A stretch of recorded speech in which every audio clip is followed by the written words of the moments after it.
तो आज से हम शुरू करने जा रहे हैं क्लास 12 का चैप्टर 3 धारा विद्युत की। और चैप्टर शुरू करते ही सबसे पहला सवाल ये उठता है कि विद्युत धारा क्या होती है।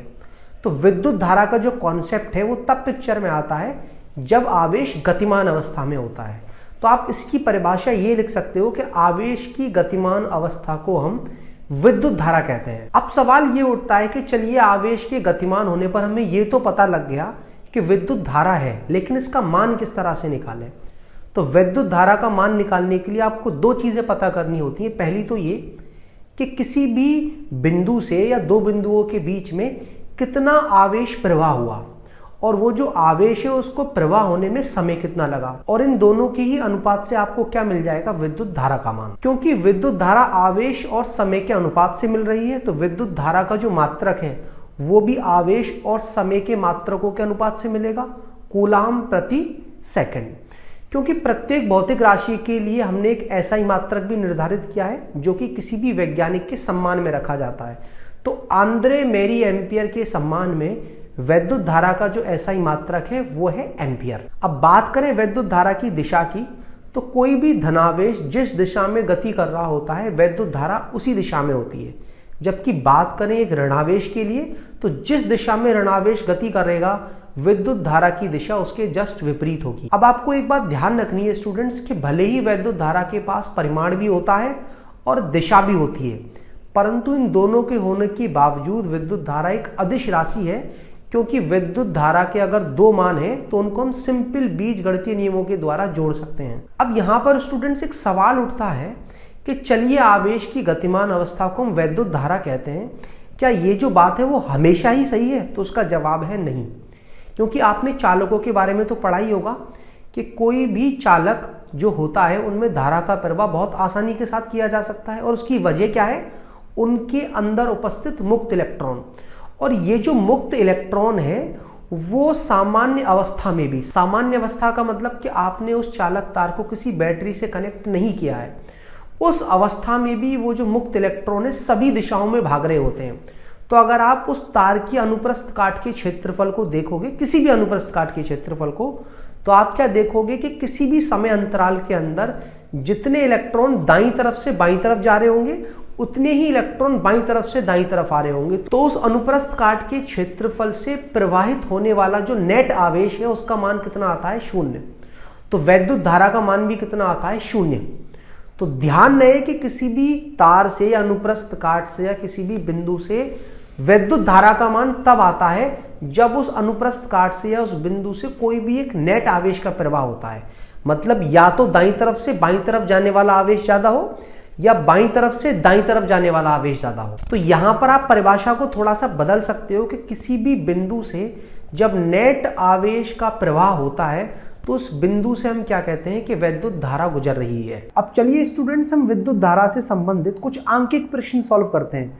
तो सबसे आसान सवाल क्या बनेगा कि किसी एक तार की अनुप्रस्थ काट के क्षेत्रफल से 5 सेकंड में 24 कूलाम का आवेश प्रवाहित होता है, तो उस अनुप्रस्थ काट से प्रवाहित होने वाली विद्युत धारा का मान बताइए आप।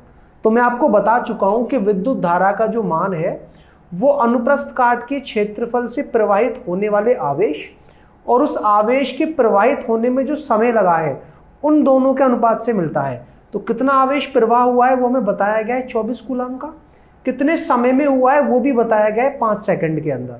और 24 को जब आप 5 से विभाजित करोगे तो आंसर आएगा 4.8, और धारा का मात्रक क्या है, एम्पियर। तो समझ में आ गया होगा। दूसरे सवाल में क्या पूछा गया है कि मान लीजिए अगर हमारे पास कोई विद्युत अपघट्य पदार्थ है और उसमें धनायन तो जा रहे हैं बाईं ओर से दाईं ओर, जबकि ऋणायन जा रहे हैं दाईं ओर से बाईं ओर। तो पूछा क्या गया है कि इस विद्युत अपघट्य में विद्युत धारा प्रवाहित होगी या नहीं होगी, और अगर होगी तो किस दिशा में होगी। पहले तो आप ये समझ लें कि विद्युत अपघट्य पदार्थ उन पदार्थों को कहते हैं जिनमें ठोस अवस्था में तो विद्युत धारा प्रवाहित नहीं होती, लेकिन गलित अवस्था में या उनका जलीय विलयन तैयार कर लें तो उनमें विद्युत धारा का प्रवाह हो सकता है।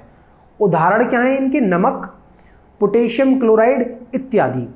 अब उस इलेक्ट्रोलाइट में विद्युत अपघट्य में हो क्या रहा है कि धनायन तो जा रहे हैं बाईं ओर से दाईं ओर, और मैं आपको बता चुका हूं कि धनायन जिस तरफ जाते हैं विद्युत धारा का प्रवाह उसी दिशा में होता है। तो अगर ये धनायन दाईं ओर जाएंगे और इनके चलने की वजह से दाईं ओर एक विद्युत धारा का मान आएगा, जिसे मैंने कह दिया है I पॉजिटिव। लेकिन इस विद्युत अपघट्ट के अंदर जो ऋणायन है वो जा रहे हैं दाईं ओर से बाईं ओर, मतलब बाईं ओर वो अगर जा रहे हैं, और मैं आपको बता चुका हूं कि ऋणावेश जिस दिशा में गति करता है विद्युत धारा उसके विपरीत दिशा में होती है। तो विद्युत धारा किस तरफ आएगी? दाईं तरफ। तो आप देख सकते हो दोनों ही विद्युत धाराएं समान दिशा में आ रही हैं। और मैं आपको ये भी बता चुका हूं कि विद्युत धारा एक अदिश राशि है। अगर दो धाराएं एक ही दिशा में आ रही हैं तो कुल धारा का मान आप कैसे निकालोगे? दोनों विद्युत धाराओं को जोड़ दोगे। तो कुल विद्युत धारा जो होगी विद्युत अपघट्ट के अंदर वो होगी किस तरफ? दाईं ओर। उसका मान क्या होगा? धनायन की वजह से जो भी विद्युत धारा है और ऋणायन की वजह से जो विद्युत धारा है उन दोनों के बीजगणितीय योग के बराबर होगा। और स्टूडेंट्स, अब हम डिस्कस करने वाले हैं एक बहुत ही इंपॉर्टेंट सवाल कुछ इस तरह से है कि किसी असमान अनुप्रस्थ काट के क्षेत्रफल वाले जो तार है उसके बिंदु ए से, जो कि ये ज्यादा अनुप्रस्थ काट के क्षेत्रफल वाला बिंदु है, उससे 5 एम्पियर की विद्युत धारा प्रवाहित हो रही है। तो बिंदु बी से गुजरने वाली विद्युत धारा का मान बताओ। और आपको दिख रहा होगा कि बिंदु बी पर जो अनुप्रस्थ काट का क्षेत्रफल है इस तार का वो ए की तुलना में कम है। तो नॉर्मली बच्चे ये सोचते हैं कि बिंदु बी पर अगर अनुप्रस्थ काट का क्षेत्रफल कम हो गया है तो यहाँ पर विद्युत धारा का मान बढ़ जाएगा। लेकिन ये जो कॉन्सेप्ट है वो बिल्कुल गलत है।